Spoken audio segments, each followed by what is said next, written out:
कालकालार्थदायकं त्रिलोचनं कालकालमम्बुजाशमक्षशूलमक्षरं काशिकापुरादिनाथ कालभैरवं भजे शूलटङ्कपाशदण्डपाणिमादिकारणं श्यामकायमादिदेवमक्षरं निरामयं भीमविक्रम प्रभु विचित्रताण्डवप्रियं काशिकापुरादिनाथ कालभैरवं भजे मुक्तिमुक्तिदायकं प्रशस्तचारुविग्रहं भक्तवत्सलस्थितं समस्तलोकविग्रहं विलिख्वनन्मनोज्ञयेम किङ्किणीरसङ्कटे काशिकापुरादिनाथ कालभैरवं भजे धर्मसेतुपालकर्मधर्ममार्गनाशकं कर्मपाशमोचकं सुशर्मदायकं विभुं स्वर्णवर्णशेषपाशशोभिताण्डमण्डलं काशिकापुरादिनाथ कालभैरवं भजे रत्नपादुका प्रभाविरामपादयुग्मतं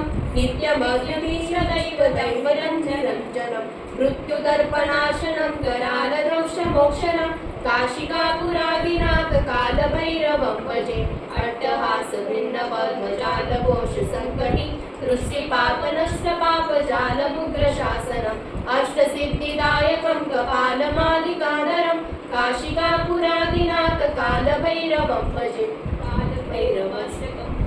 भूतसङ्गनायकं विशालकीर्तिदायकं काशिवासलोकपुण्यपापशोधकं विभुं निधिमार्गगोविदं पुरातनं जगत्पति काशिकापुरादिनाथ कालभैरवं भजे।